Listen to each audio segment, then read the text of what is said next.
All right, so this is called How Cancel Culture Destroyed an Entire Generation by Visual Venture. And look, it has a picture. What is this guy's name? Kevin Hart. It's Kevin Hart. I almost got that wrong. Let's give it a watch. To just stop the Oscars. That's an attack to... That's not an attack to just stop the Oscars. Yeah, he was supposed to do the Oscars, but because he made like a joke, they stopped him from doing it or something, right? That's crazy. That's an attack to end me. That the past is relevant with you with underage girls. Absolutely no, it's not. Fair. I'm sorry. Okay, well that's R. Kelly. I don't know if that's cancellation at that point. I'm getting a little sussed out. Kevin Hart, love him. He got wronged. But like, what's up with R. Kelly, dude? Always hold our... I'm sorry. You're also putting a hierarchy over who can be offended. Now I'm offended. The story that was being told about me won, even though it wasn't true. That's not activism. That's not bringing about change. This is not me. I'm fighting for my life. You defending R. Kelly in this video? Somewhere in the world will find what you say offensive. So what? Why R. Kelly? That just gives me like a bad vibe, though, dude. So I wanted to start this documentary by defining the term cancel culture. I guess it's the practice of publicly rejecting, boycotting, or ending support for people because of their morally unacceptable views or actions. I think I might disagree with that. I don't know, because it's so interesting. You know, it's an interesting concept. Like we all probably have a different concept of like what cancel culture is, right? To me, I don't think it's a bad thing to end support for somebody who's bad. What I do think the most toxic forms of or aspects of cancel culture are when we don't like use like a historical context for like different actions that may not be good, right? How is this guy's damage solo? He's 370 doing 10k DPS single target. Holy fuck. Anyway,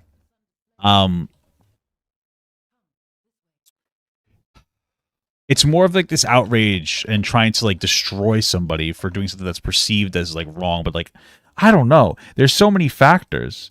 Because I feel like a big part of cancel culture is that 15-year-olds run the narrative and then like adults just say like, okay, right? Like you'll be on Twitter and somebody's like, oh, this 19-year-old and 17-year-old slept together. Oh my God, that's grooming. This is terrible. This is this is that. Oh my God, blah, blah, blah, blah. Meanwhile, it's like, that's normal. But like little kids say it. And then because the little kids are annoying and they're on the internet and they're a majority of the people on the internet, now the 30 and 40-year-olds are like, yeah, that's a good point. I want you to like me. Give me your views. And that's kind of what it is. Like if somebody like is like, I hate black people and I'm like, yeah, you know what? I don't want to support that person. I'm chill with that. I wouldn't consider that cancel culture. Do I think that they should get like, do I think that they should have their house and home destroyed? No, I don't think that like somebody should be going like threatening their life. But I think if we said, yeah, you know what, I don't want to, you know, support this person, I think that's perfectly reasonable to do. It's where it gets like really toxic, I suppose. Basically, it's a modern form of ostracism, which means to exclude or banish from a group or society, which dates back to ancient Greece. This is Sparta!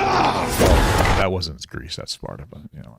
Athenian leader Cleisthenes created the punishment of banishing people to prevent a single person from becoming a tyrant. Saddam Hussein's pride.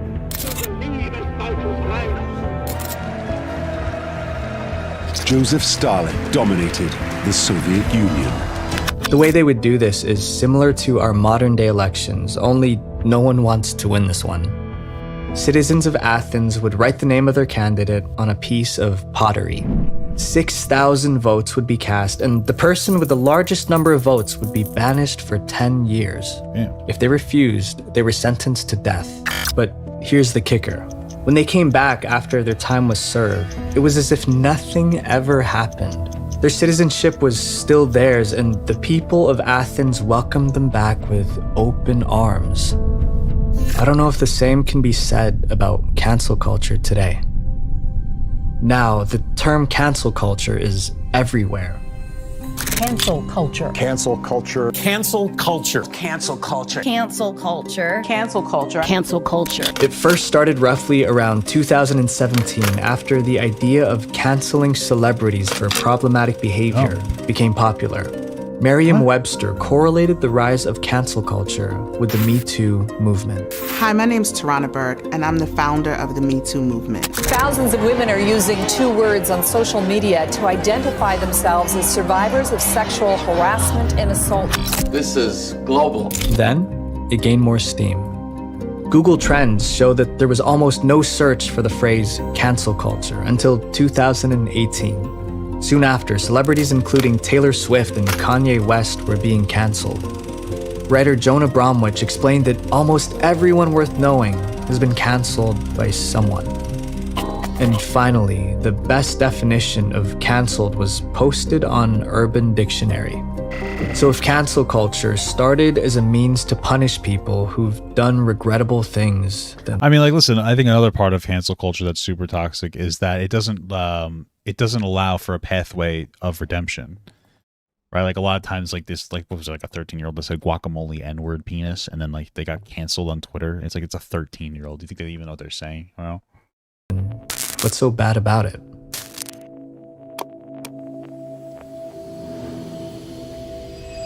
A young boy, R. Kelly, is accused of abusing anti-Kelly rallies outside of Sony Music headquarters in New York. Comedian and actor Kevin Hart is stepping down from his duties. I have made the choice. Well, I mean, like, I just don't understand the use of R. Kelly. I don't understand the weird, because it's like almost a defense of R. Kelly. It's actually accountability culture. True. Now we need to repair it. Why? Oh my God. To step down from hosting this year's Oscars. Been apologize for your tweets of old. We're going to have to move on and find another host. This is not me, y'all. I'm fighting for my life. There are two cases I want to bring up. Dude, it was from 11 months ago. Like, what? I feel like...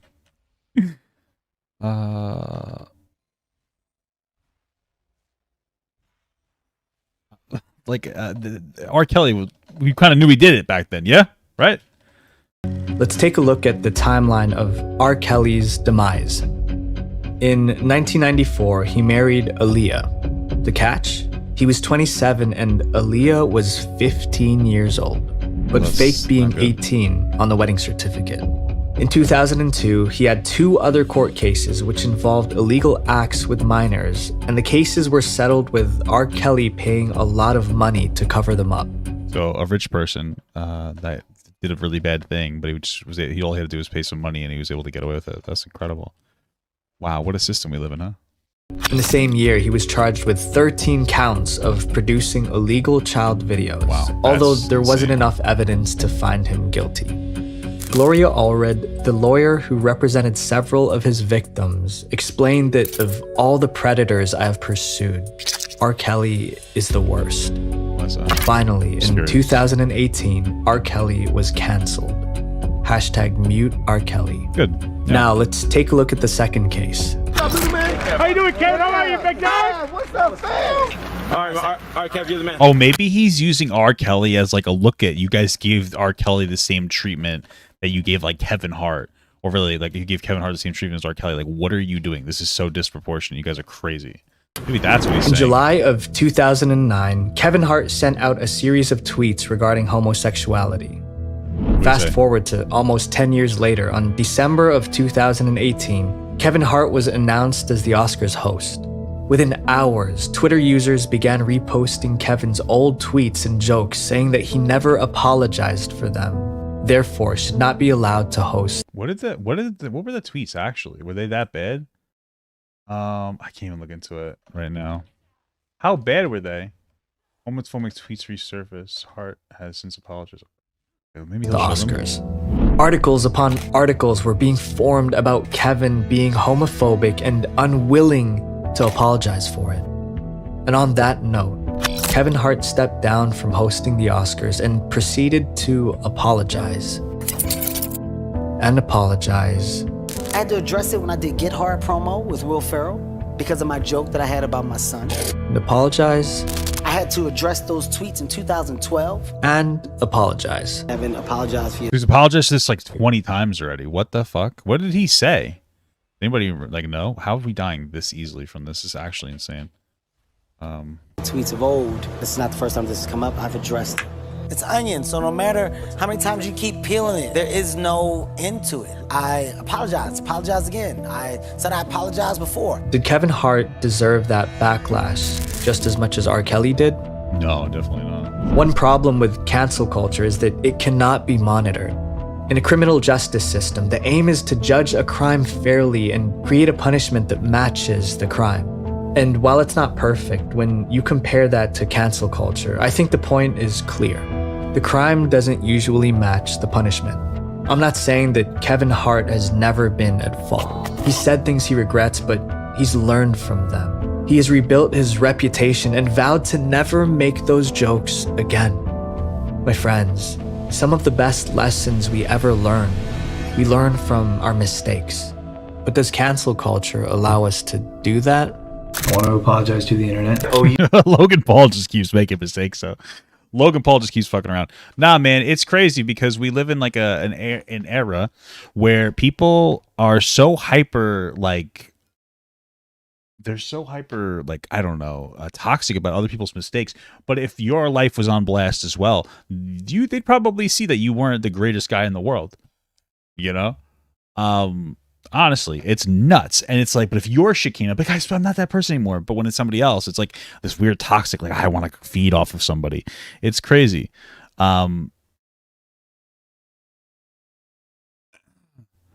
So what someone said, Kevin didn't apologize when the tweet came out. He said that he apologized in 2012. How did people find out that he didn't apologize for it? You an apology. I'm only here to say that I'm so sorry. Sorry for anybody who I've ever offended. I apologize so deeply. I want to make this video to say sorry to everyone. Continue to grow and mature.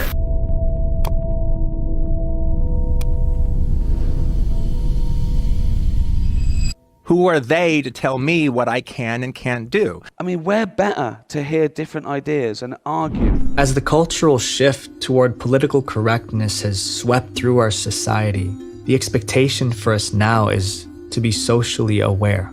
People broadcast their every thought, and we hold people accountable for what they say online, but it doesn't really work that way. The main issue with cancel culture... Wait, this is his tweet. Yo, if my son comes home and tries to play with my daughter's doll's house, I'm going to break it over his head and say, my voice is... Stop that, gets gay. Okay.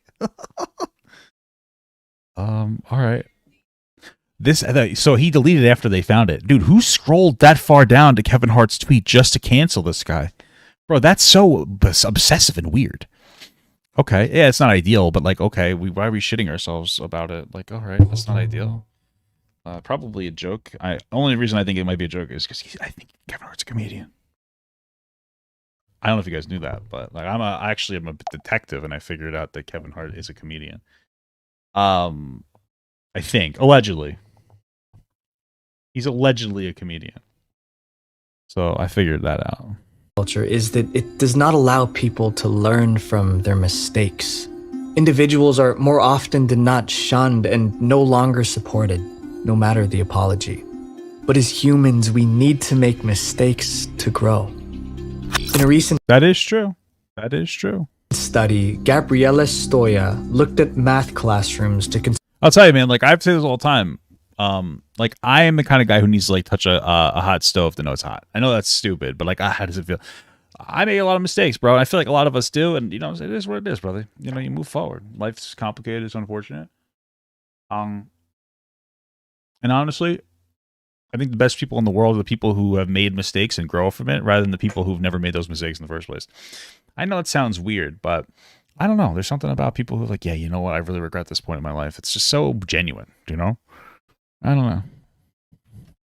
Whereas for other people, it's like, I feel like there's a lot of people who don't even know why things are maybe wrong, and they just kind of like, oh, well, that's what society tells me. I don't know.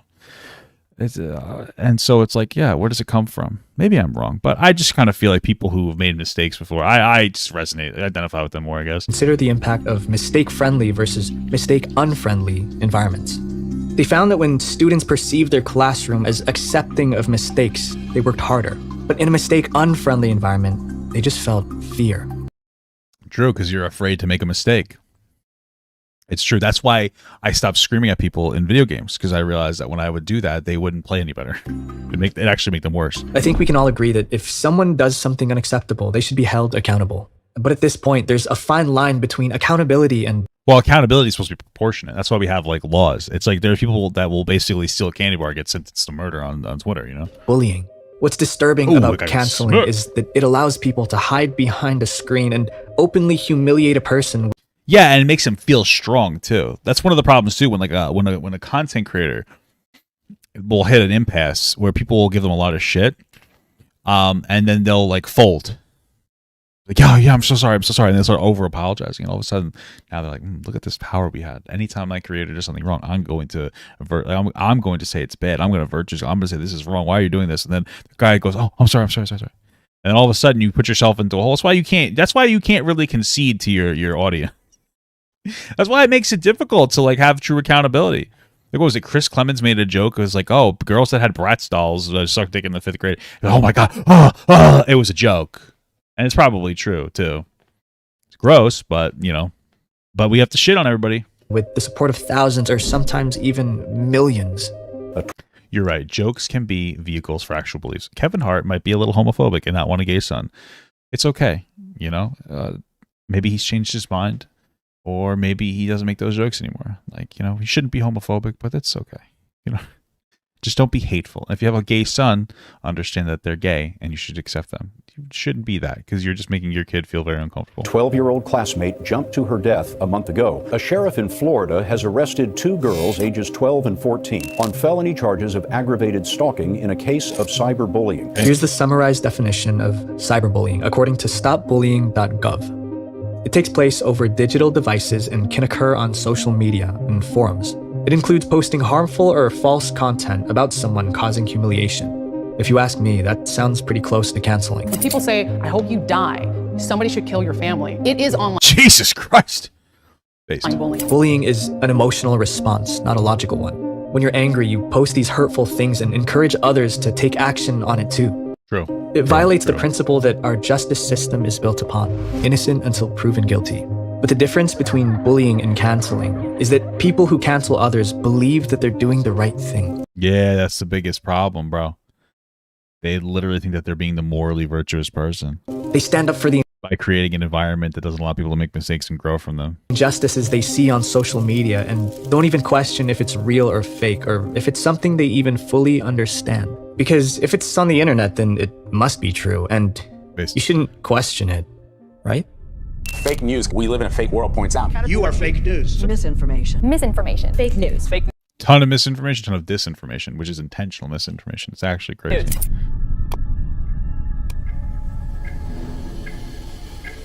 In 1951, students of Swarthmore College participated in an interesting experiment. Students were asked to complete a seemingly easy task. Each person in the room had to say out loud which comparison line was most like the target line. Can I tell you something? When I was younger, my mother told me you can't turn the car light on in the car. It's illegal. It's against the law. My understanding is it's not illegal to do that.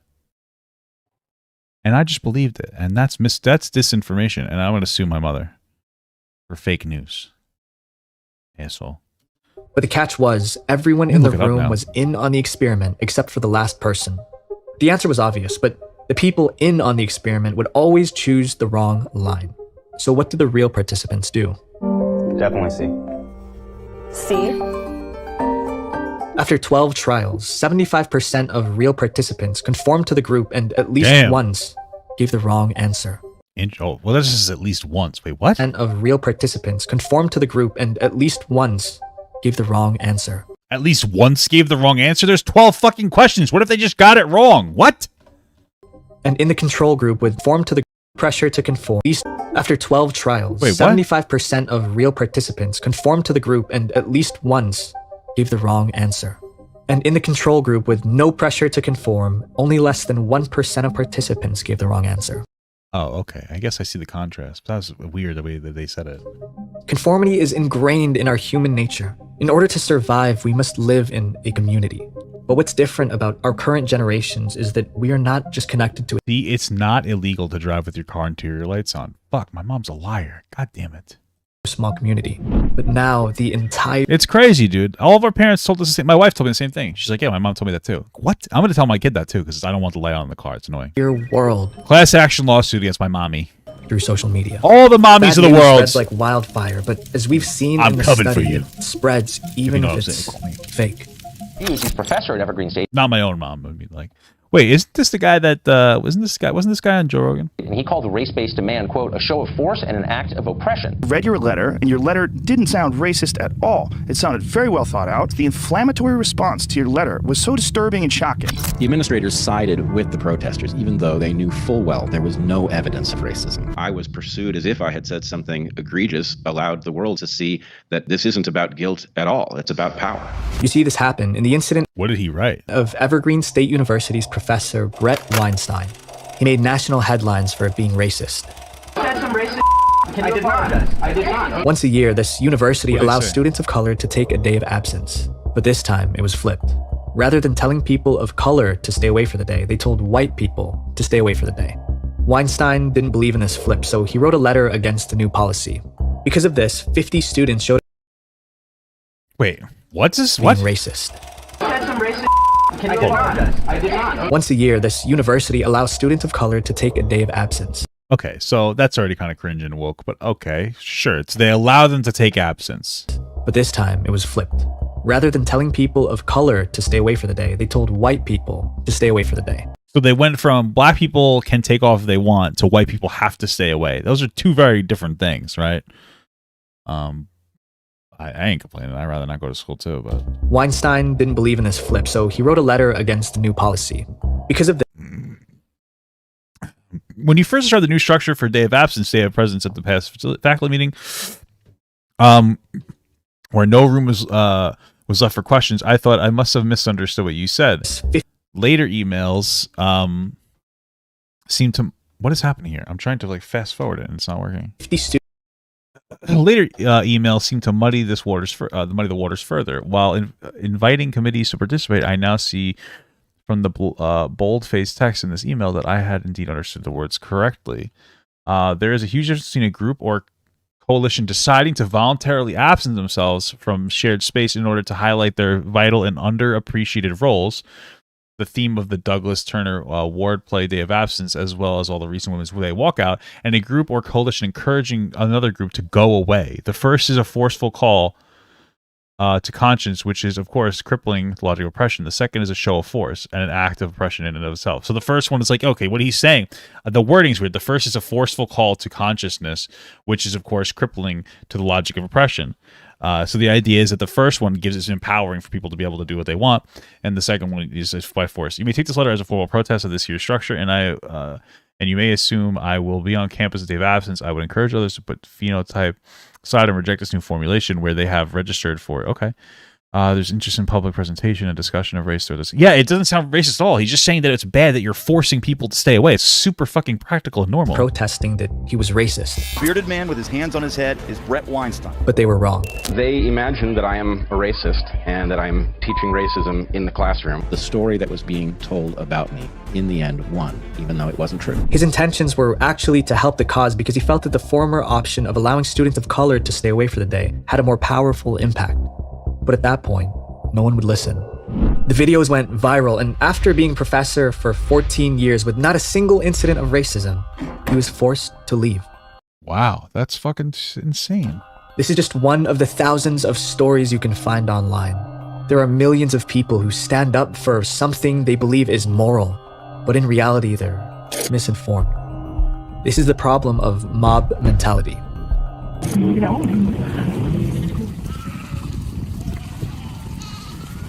When animals in herds are in a dangerous situation, they band closely together in a group. They go into panic mode and move together as one unit. It's unusual for a member of the herd to stray away. For humans, when herd behavior sets in, an individual's opinion-forming process is shut down as he or she automatically follows a group's behavior. And as Benjamin Franklin once said, if everyone is thinking alike, then no one is thinking. True.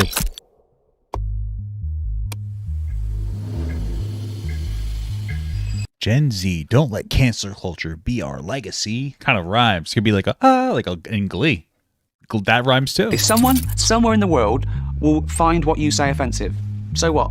Who cares? And when someone tweets a little joke that's misunderstood and their life is ruined and they get fired from their job, that's awful. I have no interest in gender or race or anything like that, but everyone else is kind of calculating, is this the exact right mix? To me, it's anti-comedy. Times are changing, and with it, comedy as well. Well, Jerry Seinfeld never really made like edgy humor, did he? Well, The limit that someone can joke about is becoming more restricting. Comedy, whether that be stand-up or a Netflix special, requires freedom and flexibility. A comedian has two jobs: telling fantastic jokes and filling the audience with joy. If they worry about every little detail of a joke they make, they'll fail to be genuine. One of the best parts of stand-up is its improvisation. Hello! Bro, I used to love Whose Line Is Anyway. My last name's Ryan. What took you so long? Don't you understand? We need some food at the table fast! No! And the beauty of improv gets taken away if people feel that they're walking on eggshells. When we take a step back and see the bigger picture, our entire generation is changing. Generation Z, those ages 9 to 24, represent 1 in 5 US residents. But there's a subsection of Generation Z that's one of the most powerful and influential groups today. They're called iGen. They're called... I was gonna make a joke, and then I would get me canceled. I don't want to get canceled on Twitter. So what makes iGen so powerful? It's LGBTQ people. I'm just kidding. Nah, it's just annoying fucking kids who think that they're right about everything. And frankly, it's not LGBTQ people. It's a lot of people who pretend to be LGBTQ because they're trending. This is the reality. There's a lot of people that go through some real shit, and there's a bunch of kids who pretend to be every identity that they possibly can. There's the same kids that go on Twitter and say that they're non-binary, and they also have ADHD, even though they have neither. They don't struggle with either of these issues. And then those are the people who want to cancel everybody because they want to be part of an in-group and just start shitting and coming all over everybody else. Meanwhile, there's people with some real struggles with like mental health as well as like their identity that are going through some real shit. That's the reality, bro. That's the reality. It's woke nerds, and they stink like shit. And frankly, I think we need to bring back beating. We need to beat kids again. I think kids should get smacked. They should get beat up by their parents. If your kid has a Twitter, it should be legal to beat the shit out of your kids. Okay? You should be able to beat them with a belt. All right? It should be illegal. Stop giving these kids too much power. It's crazy. Well, I'm going to make sure my kid doesn't cancel anybody. All right? Because I'm going to cancel my kid with a belt. They're going to come back and they're going to look at this tweet or this video like 20 years from now. My kid's like complaining that I used to abuse them. They're lying, obviously. And I'm going to do this. I hit the whoa on them. iGen stands for Internet Generation. I'm not gonna hit my kids at all. But what do you think about people who have anxiety and panic attacks? Oh, you have anxiety and panic attacks? Like anything else, the more you go through it, the easier it tends to become. Keep putting your next foot in front of your feet forward. That's life. I respect that. Okay. That's usually how it goes. You can't expect everybody to just completely understand it, and I don't either. Acknowledging that is the most important thing. Encouraging these people that you care about to actually seek proper help, seek real treatment, is something that I would promote for anyone. They, along with young millennials, are the I don't think anybody should ever get help. I think you should just deal with it like a man until you have a mental breakdown. most organized groups on social media. They have the potential to disrupt political and social processes, and even have the ability to move the stock market. Well, Wall Street bots push GameStop shares to the moon. Wait, listen, this one's funny though, because GameStop sucks, but meme stock soars again GameStop. I wouldn't use this as an example, the GameStop one. Receiving their mobile devices around I mean, they were just kind of screwing over GameStop. I don't care. Around the age of 10, they're the first generation to be born into our... Or, excuse me, the people who were betting that GameStop would go down in value. I forget how the metric works. It's such a weird, like, short sale. I forget how it works. I think that what people were doing, I'm trying to, like, actually get this out, is they were, let's say, like, GameStop. How did it work, bro? Let's say the GameStop share was like $100, and then somebody would buy it. How does it work? They would rent the stock, right? So it's like if it was worth $100, I say, hey, can I rent this stock from you for like $10, and I'll give it back to you in like a month, right? 1 month. And then the idea was that, dude, I forget how it works. Forget how it works, dude. Then they have the stock for $100, and then I think that they sell it to somebody for the 100, right?